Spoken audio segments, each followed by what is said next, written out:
सच के साथ। नमस्कार, सिटी वाराणसी लाइव में आप सभी का स्वागत है। मैं हूं ममता चौरसिया। आइए नजर डालते हैं आज की हेडलाइंस पर। काशी पहुंचे deputy CM doctor Dinesh Sharma. कहा, सूबे में विश्वस्तरीय शिक्षा व्यवस्था बनाने की दिशा में हो रहा है कार्य। 2 दिन से लापता छात्रा का अर्धनग्न शव मिला। पुलिस ने जताई हत्या की आशंका। लापरवाही बरतने वाले 4 पुलिसकर्मी पर हुई कार्रवाई। लाल बहादुर शास्त्री के सुपुत्र सुनील शास्त्री सपत्नीक पहुंचे पैतृक आवास रामनगर। किया कुलदेवी का पूजन। और केंद्रीय गृह राज्य मंत्री ने आगामी विधानसभा चुनाव को लेकर की बैठक। शामिल हुए विधायक और पार्टी के पदाधिकारी। और अब खबरें विस्तार से। लंका थाना अंतर्गत टिकरी गांव निवासी एक छात्रा का अर्धनग्न शव माधोपुर गांव में झाड़ियों में मिलने से हड़कंप मच गया। लंका थाना अंतर्गत टिकरी गांव से अखरी स्थित एक छात्रा का अर्धनग्न शव माधोपुर गांव में झाड़ियों में मिलने से हड़कंप मच गया। छात्रा के मुंह में कपड़ा ठूसा हुआ था। इस वजह से उसके दुष्कर्म के बाद गला दबाकर उसकी हत्या की आशंका जताई गई। छात्रा के शव के पास ही उसका बैग, कॉपी किताब और आधार कार्ड पड़ा हुआ था। शनिवार को छात्रा के शव का पोस्टमार्टम कराया गया। इस दौरान पोस्टमार्टम स्थल पर गैर राजनीति दलों के लोगों ने पहुंचकर शोक संतृप्त परिवार का ढांढस बढ़ाया। ज्ञात हो कि लंका थाना अंतर्गत टिकरी स्थित अपने घर से छात्रा 2 सितंबर की सुबह 9 बजे निकली थी। इसके बाद वह वापस घर नहीं आई। इसे लेकर परिजन 2 और 3 सितंबर को रमना चौकी और लंका थाने गए, लेकिन परिजनों का आरोप है कि छात्रा के गायब होने का मुकदमा नहीं दर्ज किया गया। परिजनों का कहना है कि अगर पुलिस उनकी शिकायत को गंभीरता से लेते हुए उनकी बेटी की तलाश शुरू कर देती तो शायद यह नौबत ही नहीं आती। हम लोग का डाफी चौकी है, तो हम लोग गए तो वहाँ पे गुमशुदगी का रिपोर्ट लिखाने, तो लिखे नहीं रिपोर्ट और वहाँ से भगा भी दिए हम लोग को। अब ना साहब बोले थे दारू पी के मतलब बात कर रहे थे वो लोग। फिर उसके बाद वहाँ से बोल के हटा दिए हम लोगों को। तो पापा सुबह मतलब शाम में 3 तारीख को थाने पर गए तो 2 सिपाहियों ने भी उनको कहा कि यहाँ से चले जाइए, 24 घंटा बाद आना है। रिपोर्ट बाद 24 घंटे बाद हाँ बाद वही मतलब फिर 8 बजे हम लोग को रोहनिया थाना से फ़ोन आया 3 तारीख में। ये कुल कितने दिन का प्रकरण था जब आप 2 दिन उसके बाद 3 तारीख क्या मांगे क्या सर, हमारी बहन को इंसाफ मिलना चाहिए। दूसरी ओर इस मामले में जांच के बाद लापरवाही सामने आने पर डीसीपी काशी जोन अमित कुमार ने सख्त कदम उठाते हुए रमना चौकी इंचार्ज सहित 4 पुलिस कर्मियों को तत्काल प्रभाव से निलंबित करते हुए विभागीय जांच की संस्तुति की है। उप मुख्यमंत्री डॉक्टर दिनेश शर्मा शनिवार को कचहरी स्थित सर्किट हाउस में मीडिया से मुखातिब थे। उन्होंने कहा कि सूबे में विश्व स्तरीय शिक्षा व्यवस्था बनाने की दिशा में तेजी से कार्य हो रहा है। उप मुख्यमंत्री डॉक्टर दिनेश शर्मा ने कहा कि सूबे में विश्व स्तरीय शिक्षा व्यवस्था बनाने की दिशा में तेजी से कार्य हो रहा है। इस क्रम में नई शिक्षा नीति के क्रियान्वयन प्रदेश तेजी से आगे बढ़ रहा है। टास्क फोर्स बनाकर चरणबद्ध तरीके से नई शिक्षा नीति लागू की जा रही है।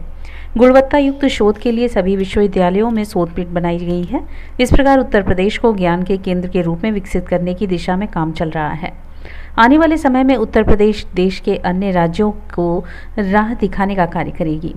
वह शनिवार को कचहरी स्थित सर्किट हाउस में मीडिया से मुखातिब थे। उन्होंने बताया कि यूपी की सरकार ने सूबे की शिक्षा व्यवस्था को नया आयाम दिया है। 4.5 साल के कार्यकाल में सरकार द्वारा उल्लेखनीय कार्य हुए। इस दौरान 4.5 लाख बेरोजगारों को नौकरी दी गई। इसमें 1.5 लाख शिक्षक भी शामिल हैं। नियुक्तियां पूरी तरह से पारदर्शी व शुचिता पूर्वक की गई। किसी भी नियुक्ति पर कोई विवाद या आरोप नहीं लगा। पिछली सरकारों में यूपी परीक्षाओं में नकल के लिए बदनाम था। वहीं अब यूपी नकल विहीन परीक्षा का मॉडल बन गया है, वह भी बगैर किसी के खिलाफ कार्रवाई किए। अब परीक्षाएं नकल विहीन हो रही हैं। सीसीटीवी कैमरा, अन्य तकनीकी माध्यमों से परीक्षाएं अब पूरी सूचित के साथ हो रही है। यही नहीं, सूबे में अब एनसीईआरटी का पाठ्यक्रम लागू किया गया। एक समग्र विकास की जो धारा है पूरे प्रदेश में प्रवाहित हुई है। विगत 4.5 वर्षों में हर क्षेत्र में, जिसको हम दूसरे शब्दों में कहते हैं कि पूरे भारतवर्ष में उत्तर प्रदेश का डंका बजा है। आज आत्मनिर्भर भारत की जो माननीय प्रधानमंत्री जी की परिकल्पना थी, वो उत्तर प्रदेश में साकार हो रही है। एक और नई जो शिक्षण व्यवस्था है उत्तर प्रदेश में, चाहे वो माध्यमिक शिक्षा विभाग हो, उच्च शिक्षा विभाग हो या बेसिक शिक्षा विभाग हो, जो नई शिक्षण व्यवस्था है वो अन्य प्रदेशों को भी एक प्रकार का उदाहरण प्रस्तुत कर रही है। आज शिक्षा तंत्र में लाए गए बदलावों से उत्तर प्रदेश में जो नौजवान हैं, जो विद्यार्थी और छात्र हैं, उनकी तरक्की के नए द्वार खुले हैं। आज सरकार ने जो गुरु है, शिक्षक है, उसकी गरिमा को प्रतिस्थापित करने का पूरा प्रयत्न इन 4.5 वर्षों में किया है। इसके पूर्व डॉक्टर शर्मा ने बाबा विश्वनाथ दरबार में मत्था टेका। इसके बाद वे अपने दिवंगत मित्र और बीजेपी नेता स्वर्गीय मार्कंडेय के परिजनों से मिलने बुलानाला उनके आवास पहुंचे, जहां परिजनों से मिलने के बाद मीडिया से मुखातिब हुए। इस दौरान उन्होंने विपक्ष पर जहां जमकर निशाना साधा, तो वहीं अपने काशी दौरे को लेकर भी चर्चा की। विश्वविद्यालयों की परीक्षाएं समाप्त हुई हैं, आगे की परीक्षा कैसे हो और नई शिक्षा नीति कैसे लागू हो, और कल शिक्षक दिवस में सभी जगह 75 शिक्षकों को सम्मानित करने का कार्यक्रम पूरे प्रदेश में है। ये सारी चीज़ें रखी हैं और साथ में संस्कृत का उन्नयन कैसे हो, संस्कृत विश्वविद्यालय के बारे में और तमाम चीज़ों के बारे में भी अभी हम लोग चर्चा करके निर्णय लेंगे। मार्कंडेय वर्मा जी हमारे जो नमामि गंगे के संयोजक थे, मेरे युवा मोर्चा के अध्यक्ष के कार्यकाल से मेरे बहुत निकट थे, और चूँकि मुझे भी कोरोना हो गया था, मैं नहीं आ पाया था, इसलिए आज उनके परिवार में आया हूँ। ईश्वर उनकी आत्मा को सद्गति दे। आज अभी प्रेस वार्ता है, उसमें विभिन्न मुद्दों पर हम लोग मुख्यमंत्री साहब जिस तरह से फिरोजाबाद, कानपुर और नोएडा जैसे शहरों में वायरल बुखार देखिए 100 से ज़्यादा मौतें हो गई हैं। जो मौसमी बीमारियां होती थीं और जो संचारी रोग कई जगह पर कई जिलों में देखने में आते थे, सरकार ने पूरी तरीके से तत्परता के साथ काम किया है। हमारे मंत्रीगण, हमारे मुख्यमंत्री जी और तमाम लोग घटनास्थल पर गए हैं। आज सारे नोडल अधिकारी, तो वरिष्ठ IAS अधिकारी, प्रमुख सचिव और अपर मुख्य सचिव लेवल के हैं, एक जिलों में सबको लगाया गया है। 4-5 दिन रह के जो भी नियंत्रण के सर्वाधिक उपाय हो सकते हैं उनको करेंगे। कोरोना के लिए जो आरक्षित बेड्स थे, जिसमें ऑक्सीजन और वेंटिलेटर तमाम चीज़ों की उपयोग है, उनमें भी जो आधुनिक टेक्निक और टेक्नोलॉजी के साथ जो आधुनिक दवाओं का प्रयोग हम कर सकते हैं उन रोगों के लिए, उनकी व्यवस्था पूरे प्रदेश में की गई है। और पूरा विश्वास है कि इस बीमारी को हम फैलने से रोकने में सफल होंगे। प्रियंका गांधी तो कह रही हैं कि सेकेंड वेव से भी सबक नहीं लिया सरकार ने, और कहीं ना कहीं सरकार बहुत गलती कर रही है। मुझको लगता है कि वो अपनी विभिन्न जो बारंबार उनकी हार हो रही है कुछ लोगों की, मैं नाम उनका नहीं ले रहा हूँ, उससे वो लोग सबक नहीं ले रहे हैं। घर में बैठकर ट्वीट करना और वास्तव में स्थानों में पहुंचकर व्यवस्था करना, ये अगर किसी को सीखना है तो स्थल पर जाके कैसे व्यवस्था की जाए, तो हमारे मुख्यमंत्री और हमारी सरकार से उसको प्रेरणा लेनी चाहिए। लेकिन अखिलेश यादव भी कह रहे हैं कि सरकार प्रचार में व्यस्त है, मौतें लगातार लगता है कि सबको फ्रस्ट्रेशन है। विकास कार्यों के बारे में कोई कुछ कह नहीं सकता। कोई भी विपक्ष का नेता, उनके पास आरोप लगाने का कोई मैं समझता हूँ विकल्प नहीं बचा है। इसलिए लोग अपने कामों की तुलना नहीं करते हैं, और सरकार के द्वारा दिन प्रतिदिन जिस प्रकार से सेवा कार्य के साथ साथ सामाजिक कार्य और इंफ्रास्ट्रक्चर को ठीक करना, कानून व्यवस्था को ठीक करना, स्वास्थ्य और शिक्षा को ठीक करना, ये सारे काम किए जा रहे हैं। उससे विपक्ष में हताशा है, जनता में प्रसन्नता। बच्चों की भी मौत हो रही है, एक सेकंड, बच्चों की भी मौत हुई है, तो क्या स्कूलों को खोलने देखिए, एक भी मौत कहीं भी हो वो हमारे लिए दुखदायी है। बच्चों की सुरक्षा हमारी प्राथमिकता है, और अगर कहीं ऐसा लगेगा तो हम जरूर उसके बारे में जो तत्कालीन जो व्यवस्था होगी उसको देखते हुए निर्णय सरकार लेगी। डिप्टी CM साहब ने कहा कि आपको जो उसमें कमियां दिखती हैं उसको बिंदुवार लिख लीजिए। हम उपभोक्ता मामले के केंद्रीय मंत्री से समय लेकर आपके डेलीगेशन को मिलवाएंगे और पूरा प्रयास करेंगे कि आप लोग के व्यापार में किसी तरह की कोई ऐसा भी परेशानी न उत्पन्न हो जाए जो आपको व्यापार करने में बाधक हो। सनी जी, बात की जाए तो 2022 का चुनाव भी नजदीक है, तो क्या मंत्र आप लोग को दिया गया? देखिए, इस बारे में हमारे पुराने हम लोगों के टीम लीडर के रूप में संजय गुप्ता जी व्यापारी नेता हैं, जो वर्तमान में भाजपा के लिए जो केंद्र सरकार की जो नीतियां हैं या जो जनता के लिए उनकी नीतियां बन रही हैं उनको जन जन तक पहुंचाने का कार्य लगातार कर रहे हैं। इनसे डिप्टी सीएम साहब ने बताया कि आप आम जनमानस के साथ साथ भ्रष्टाचार और आतंकवाद के खिलाफ की मुहिम में अपना अनवरत सहयोग बनाए रहिए। इसके खिलाफ कोई भी खड़ा होता है कभी उसके सामने नहीं झुकिए। वाराणसी के सर्किट हाउस में केंद्रीय राज्य मंत्री अजय मिश्रा ने अपने मंत्री मंडल के सारे विधायकों और पदाधिकारियों के साथ बैठक की। वाराणसी के सर्किट हाउस में केंद्रीय राज्य मंत्री अजय मिश्रा ने अपने मंत्रिमंडल के सारे विधायकों और पदाधिकारियों के साथ बैठक की। सर्किट हाउस के सभागार में गृह राज्य मंत्री अपने 2 दिवसीय दौरे पर आए हैं। शनिवार को दूसरे दिन सर्किट हाउस के सभागार में सभी जनप्रतिनिधियों के साथ वह 8 विधानसभा के विधायकों राज्य मंत्रियों के साथ बैठक की।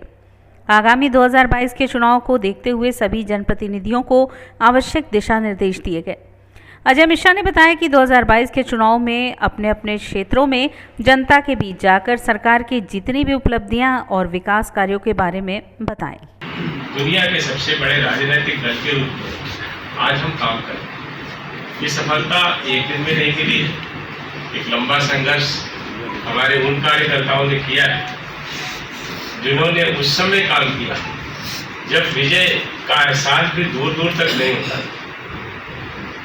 कई बार पुराने कार्यकर्ता हम जिक्र करते हैं तो कहते हैं कि गांव में हम अपना चुनाव के समय में बस्ता लगा के बैठे थे तो लोग हंसते थे और 2-4 वोट ही हमको मिलते थे, लेकिन हम लगाते थे। प्रतिबद्धता थी और वो प्रतिबद्धता इस राष्ट्र के पुनर्निर्माण के साथ साथ लोगों की जरूरतें पूरी करना, लोगों की सुविधाएं बढ़ाना और उसके साथ साथ हमारा जो गौरवपूर्ण और गरिमापूर्ण इतिहास रहा उसको वापस लाना। ऐसे बहुत सारे काम जैसे धारा 370 जनसंघ के समय से ही हमारे एजेंडे में है।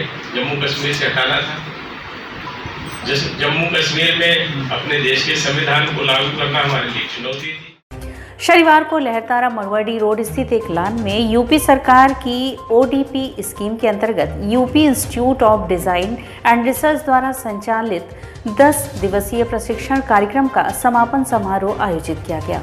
शनिवार को लहरतारा मड़वाडी रोड स्थित एक लॉन में यूपी सरकार की ओर DOP स्कीम के अंतर्गत UP institute of design and research द्वारा संचालित 10 दिवसीय प्रशिक्षण कार्यक्रम का समापन समारोह आयोजित किया गया, जिसमें मुख्य अतिथि के रूप में माननीय सांसद कन्नौज यूपी सुब्रत पाठक ने कहा कि UPID की तरफ से इनको प्रशिक्षित करके जितने भी हस्तशिल्प कामगार हैं इनसे इनको मदद मिलेगी और इनको एक नया बाजार मिलेगा जिससे इनको लाभ प्राप्त होगा। जब से प्रधानमंत्री नरेंद्र मोदी जी की सरकार बनी है तब से बुनकरों को लाभ मिला है और बिचौलियों को छुटकारा मिला है और इनको अपना एक मार्केट प्राप्त हुआ है। UPID की ओर से इनका प्रशिक्षण देकर और जितने भी हस्तशिल्प से जुड़े भी जितने भी ये कामगार हैं इनकी एक अपनी डिज़ाइन होगी, इसकी डिज़ाइन होगी तो निश्चित रूप से उस डिज़ाइन में जो इनकी मदद बनाने में ये संस्था के द्वारा की गई है, आने वाले दिनों में उससे इनका अच्छा बाजार होगा और इनको बेहतर इनका जीवन यापन हेतु अच्छी आमदनी इनकी होगी। तो मैं बुनकर को उतना लाभ नहीं मिल पाता है जितना उसके कारीगर के नाते जो उसने काम किया है जो उसको मिलना चाहिए था, तो वो कहीं ना कहीं उसका लाभ बिचौलिए उठाते थे। तो अब लेकिन धीरे धीरे खासकर बनारस में प्रधानमंत्री नरेंद्र मोदी जी का सांसद बनने के बाद इसमें बहुत सुधार हुआ है और आज बिचौलियों से हटकर इनको मार्केट मिल रही है जिससे इनको सीधा लाभ हो रहा है। इस कार्यक्रम में मौजूद लक्ष्मी विश्वकर्मा ने बताया कि यह कार्यक्रम 10 दिनों का ट्रेनिंग प्रोग्राम था जिसमें खिलौने और बनारसी सिल्क बकेट साड़ी बनाने का ट्रेनिंग दिया गया, जिसमें साड़ी में नई डिजाइनिंग, नया कलर डाला जाए, इन सब के बारे में भी जानकारी दी गई जिससे कि इनको और बेहतर मदद मिलेगी। इस तरह के प्रोग्रामों से बुनकरों में काफ़ी उत्साह देखने को मिला और उनके लिए यह बहुत फायदेमंद होगा। इस कार्यक्रम में बड़ी संख्या में बुनकर हस्तशिल्प मौजूद रहे। कार्यक्रम के अंत में प्रशिक्षित लोगों को सांसद सुब्रत पाठक द्वारा चयनित लोगों को सर्टिफिकेट प्रदान किया गया। चेयरमैन UPIDR श्रीमती शिप्रा शुक्ला व जिले के संबंधित अधिकारीगण शामिल रहे तथा मंच पर अशोक तिवारी, नवीन कुमार, वीरेंद्र कुमार मौजूद रहे तथा कार्यक्रम के अंत में धन्यवाद ज्ञापन गरिमा रानी ने दिया तथा संचालन लक्ष्मी विश्वकर्मा ने किया। लकड़ियों के खिलौने हो या लकड़ियों के कुछ नया चीज़ें बनाई जा सके उस पर बताई गई है। फिर यहाँ पे सिल्क ब्रोकेट की साड़ी बनती है बनारसी सिल्क पे, तो उसकी भी ट्रेनिंग दी गई है कि उसमें टेक्निकल क्या और उसमें लाया जा सकता है, नई डिज़ाइन क्या उसमें डालें, नई कलर क्या उसमें डालें और किस तरीके से इनको मार्केटिंग बताई जाए, इनको पैकेजिंग बताई जाए, ये सब चीज़ों की इसमें ट्रेनिंग दी गई है। केंद्रीय गृह राज्य मंत्री अजय कुमार मिश्र ने कहा, अफगानिस्तान के लोगों का भविष्य भारत से संबंध अब तालिबान के चरित्र पर निर्भर करता है। केंद्रीय गृह राज्य मंत्री अजय कुमार मिश्र ने कहा कि अफगानिस्तान के लोगों का भविष्य और भारत से संबंध अब तालिबान के चरित्र पर निर्भर करेगा। वहाँ की परिस्थितियाँ बहुत ख़राब हैं, भारत की उन पर लगातार नज़र है। उन्होंने कहा कि हम अपने नागरिकों को सुरक्षित स्वदेश ले आए हैं। श्री मिश्र शुक्रवार को दुर्गाकुंड स्थित धर्मसंघ परिसर में मनीषी समागम एवं सम्मान समारोह में भाग लेने आए थे। इस दौरान उपस्थित वहाँ मीडिया से बातचीत में उन्होंने कहा कि कश्मीर पर तालिबान के सुर में अचानक बदलाव को हमने गंभीरता से लिया है। कश्मीर में आतंकवाद का खात्मा और विकास के नए मानक स्थापित करना हमारा लक्ष्य है। इस बार श्री कृष्ण जन्माष्टमी पर यह संदेश भी दिया जा चुका है कि घाटी की सूरत अब तेज़ी से बदल रही है। कश्मीरी पंडितों से जुड़े एक सवाल पर उन्होंने कहा कि हम उनकी संपत्तियां वापस दिलाएंगे। कश्मीर में 50,000 करोड़ के निवेश का प्रस्ताव भी तैयार किया जा चुका है। तालिबान का चरित्र है, उसके कारण हमारी जो प्राथमिकता है वो अपने देश के नागरिकों को सुरक्षित लाने की प्रतिबद्धता, इस देश में या हमारे देश के माध्यम से जो ऐसे वहाँ के धार्मिक अल्पसंख्यक हैं, इस देश के पूर्व में रहने वाले हैं या दूसरे देशों में, वो अगर आना चाहते हैं तो उनको लाने के लिए भी सुरक्षित हमारी प्रतिबद्धता है। उसके साथ ही साथ जो उनके अनुरोध पर तालिबान के हमने कतर में उनसे बात की, हमारे राजदूत ने स्पष्ट रूप से उसमें कह दिया है कि अफगानिस्तान की धरती और अफगानिस्तान की सरकार का उपयोग भारत के विरुद्ध आतंकवाद या पूरी दुनिया में इस तरह की गतिविधियों में नहीं होना चाहिए। त्यौहार हुआ वो लाल चौक जो हमारे लिए एक चुनौती थी, एक ऐसा स्थान था जहाँ पर लोग कल्पना नहीं कर सकते। वहाँ जन्माष्टमी की पूरी झांकी निकाली गई, जैसे आपके काशी में निकलती है वैसे झांकी सड़कों पर निकली और वहाँ पर नृत्य करते हुए कृष्ण भक्तों ने अपना उत्साह से त्यौहार मनाया। परिस्थितियाँ बहुत बदल चुकी। इस समय हमारे देश के जो प्रधानमंत्री हैं, हमारे गृह मंत्री हैं, ये बहुत सक्षम नेतृत्व भारत सरकार का है। आप प्रत्येक परिस्थिति में देख लें, जहाँ कहीं पर भी आतंकवादियों ने घुसपैठ करने की कोशिश की, या तो वो मारे गए या गिरफ्तार हुए या वापस चले गए। कुछ जो अंदर घुसे भी उनको भी हमने गिरफ्तार किया या काउंटर से मारे गए। एक आध घटना को छोड़ करके कोई बड़ी घटना हमारे देश में 2014 के बाद नहीं हुई। देश के दूसरे प्रधानमंत्री स्वर्गीय लाल बहादुर शास्त्री जी के सुपुत्र व पूर्व राज्यसभा सांसद सुनील शास्त्री व उनकी पत्नी मीरा शास्त्री ने लाल बहादुर शास्त्री के पैतृक आवास पर आकर पूजन अर्चन किया। देश के दूसरे प्रधानमंत्री स्वर्गीय लाल बहादुर शास्त्री जी के सुपुत्र व पूर्व राज्यसभा सांसद सुनील शास्त्री व उनकी धर्मपत्नी श्रीमती मीरा शास्त्री ने वाराणसी रामनगर स्थित अपने पिता व देश के दूसरे प्रधानमंत्री लाल बहादुर शास्त्री के पैतृक निवास पर आकर कुल देवी का पूजन किया। इसके अलावा लाल बहादुर शास्त्री के पैतृक निवास के जीर्णोद्धार एवं शास्त्री जी के आदर्शों को जन जन तक पहुंचाने के लिए लाल बहादुर शास्त्री संग्रहालय, पुस्तकालय व सभागार निर्माण पर चर्चा की। इस अवसर पर सुनील शास्त्री जी ने कहा कि लाल बहादुर शास्त्री के आदर्श बहुत ही उच्च कोटि के थे। उनके आदर्श पर चलकर भारत का प्रत्येक युवा अपना जीवन सफल बना सकता है। हम शास्त्री जी के त्याग और उनके बलिदान को युवाओं तक पहुंचाकर उनके अंदर देश प्रेम की भावना का प्रादुर्भाव कर सकते हैं। शास्त्री जी ने जिस प्रकार अन्न की कमी के दौरान संपूर्ण भारत को एक किया और सशक्त भारत के निर्माण में अपना सहयोग दिया, देश उनके बलिदान को कभी भुला नहीं सकता। हम सबको मिलकर बाबूजी के विचारों को जन जन तक पहुंचाना होगा। बाबूजी ने जय जवान जय किसान का नारा देकर समाज के हर एक तबके को मुख्यधारा से जोड़ा।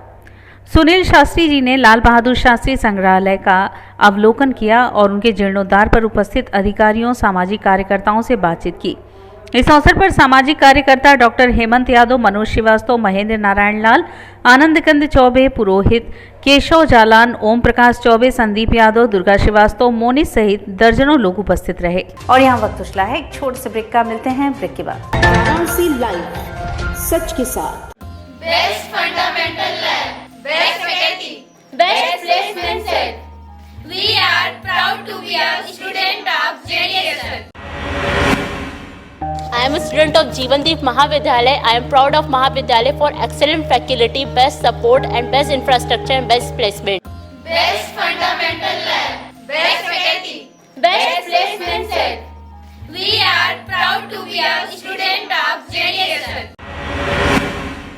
I am a student of Jeevandeep Mahavidyalaya. I am proud of Mahavidyalaya for excellent faculty, best support and best infrastructure and best placement. Ganga की लहरों से गलियों के छोर तक, जनता के जोर से बाजारों के शोर तक, सर्किट हाउस और पुलिस कमिश्नरेट तक हम करेंगे सबकी बात।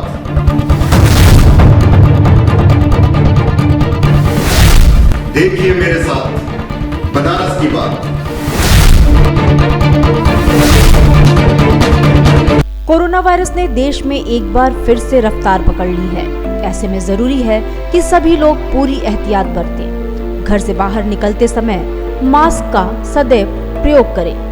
समय समय पर हाथों को सैनिटाइजर से सैनिटाइज करें। ज्यादा भीड़ भाड़ वाली जगहों में जाने से बचें। 2 गज की दूरी का पालन करें। स्वस्थ रहें, सुरक्षित रहें। जनहित में जारी वाराणसी लाइव।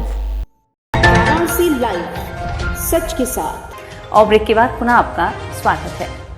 तमिलनाडु के पूर्व मुख्यमंत्री ओ पन्नीरसेल्वम के सांसद बेटे रविंद्रनाथम शुक्रवार को वाराणसी पहुंचे और हरिश्चंद्र घाट पर उन्होंने अपनी मां की अस्थियां विसर्जित की। तमिलनाडु के पूर्व मुख्यमंत्री ओ पन्नीरसेल्वम के सांसद बेटे रविंद्रनाथ शुक्रवार को वाराणसी पहुंचे। इस दौरान उन्होंने यहां हरिश्चंद्र घाट पर गंगा में अपनी स्वर्गवासी मां पी विजयलक्ष्मी की अस्थियों को विसर्जित किया। पी विजयलक्ष्मी पूर्व मुख्यमंत्री पन्नीरसेल्वम की पत्नी थी, जिनका बीते 1 सितंबर को चेन्नई में हार्ट अटैक के कारण निधन हो गया था। तमिलनाडु के थेनी लोकसभा सीट से सांसद रविंद्रनाथन शुक्रवार को वाराणसी पहुंचे। परिवार के साथ काशी पहुंचे सांसद ने हरिश्चंद्र घाट पर मां की अस्थियों के साथ विधि विधान के साथ पूजन अर्चन किया। इसके उपरांत उन्होंने अस्थि कलश को मणिकर्णिका घाट के सामने नाव के जरिए गंगा में विसर्जित किया।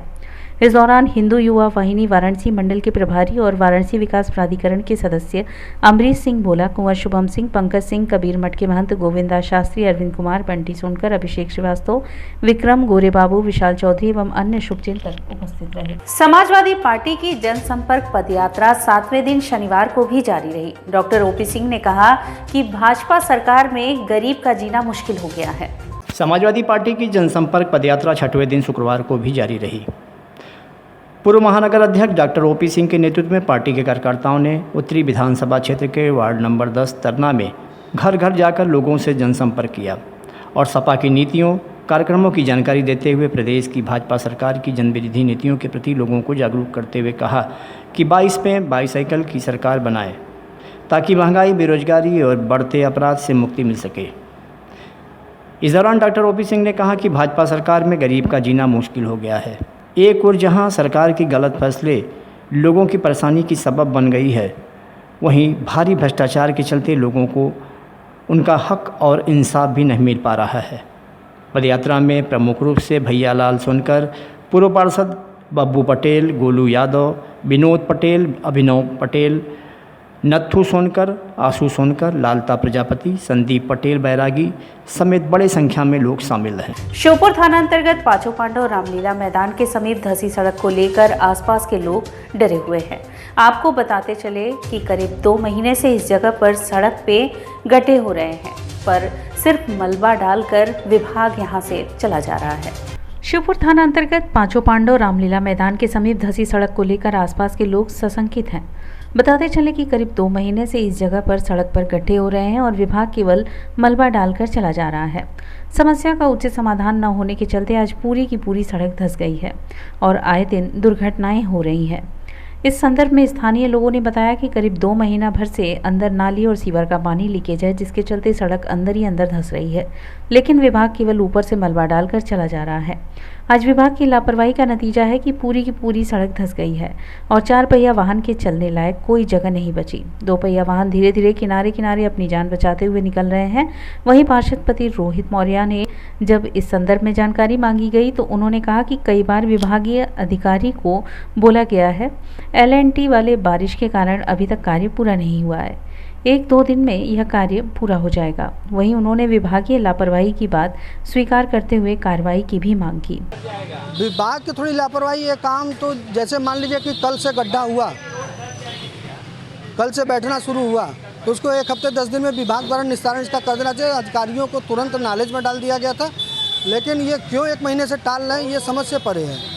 हम बार बार कह रहे हैं कि इसको जल्दी कराइए। अभी 2-3 दिन पहले हमारी बात हुई थी, तो उन्होंने कहा था कि मैं जल्दी इसको पार्षद जी हाथ लगवा के काम करवा कर सड़क के गड्ढे तो करीब 1 महीने से ये चल रहे हैं। जो भी थोड़ा बहुत होता है, कोई ठेकेदार आता है, अपना 2 दिन काली माटी डाल करके ऊपर करके चला जाता है। और ये समस्या है, ये नाली का पानी अंदर सीवर में गया है, अंदर बालू पड़ा हुआ, सब बहा करके गड्ढे, सड़क खोली हो गई है। जब भी ओवरलोड या कुछ तरह के वाहन आते हैं तो सड़क धंस जाती है। और आप इस समय देख रहे हैं कि ऐसी स्थिति हो गई है कि कब कौन गड्ढे में गिर जाएगा कुछ पता नहीं। शनिवार को नागरमल मुरारका मॉडल स्कूल में कजरी महोत्सव का आयोजन हुआ, जिसमें कई रंगारंग कार्यक्रमों की प्रस्तुति हुई। शनिवार को अपराह्न आर्य महिला नागरमल मुरारका मॉडल स्कूल चेतगंज में हरियाली तीज महोत्सव का आयोजन किया गया। इस अवसर पर रैंप वॉक, चिट बाउल आदि कई गेम का आयोजन किया गया। कैटवॉक में तीज क्वीन में प्रथम विजेता एवं द्वितीय विजेता को ताज पहनाकर सम्मानित किया गया। इस अवसर पर कई कजरी गीत की भी भावपूर्ण प्रस्तुति की गई। उपस्थित अध्यापिकाओं ने कई गीतों पर नृत्य कर भाव विभोर कर दिया। इस अवसर पर मुख्य अतिथि के रूप में उपस्थित विद्यालय की सहायक प्रबंधक पूजा दीक्षित को पुष्पगुच्छ एवं अंगवस्त्रम भेंट कर सम्मानित किया गया। कार्यक्रम का संचालन श्वेता शर्मा एवं दीपा जोशी ने एवं संयोजन दीपा श्रीवास्तव एवं सोमा चक्रवर्ती ने किया। इस अवसर पर विद्यालय की प्रधानाचार्य अंजना दीक्षित, कोऑर्डिनेटर शिल्पा गुजराती, ममता सिंह, चित्रा मिश्रा, वंदना अग्रवाल आदि लोग उपस्थित थे। क्योंकि सबसे खुशी की बात यह है कि इस कोरोना काल में हम सब एक साथ रहे, एक साथ हम लोग ने सुख दुख बांटा। आज जब काशी में, शिव नगरी में तीज का इतना बड़ा महत्व है, तो उसको हम लोग ने सोचा कि मिलजुल कर मनाते जाएं और आगे भी इसी तरह खुशियां बांटते जाएं। तीज में हमारी सारी खूबसूरत अध्यापिकाएं हरे रंग बिरंगे वस्त्रों में हैं और भगवान शिव को याद करते हुए कई सांस्कृतिक कार्यक्रम भी हैं। और हर साल की तरह हम लोग इस साल भी तीज क्वीन को खूबसूरत सा एक उपहार देकर इसको कार्यक्रम को पूर्ण कर रहे हैं। तीज बहुत सौभाग्य से मिलता है और तीज ही ऐसा है जहाँ स्त्रियाँ और लड़कियाँ दोनों मिलकर ये व्रत रखती हैं। तो मैं चाहती हूँ कि आने वाले सभी लड़कियाँ सौभाग्यवती रहें, खुश रहें और खूब सुंदर जीवन अपना व्यतीत करें। और इसी के साथ सिटी वाराणसी लाइव का यह प्रसारण यही समाप्त होता है। ममता चौरसिया को दे इजाजत। नमस्कार।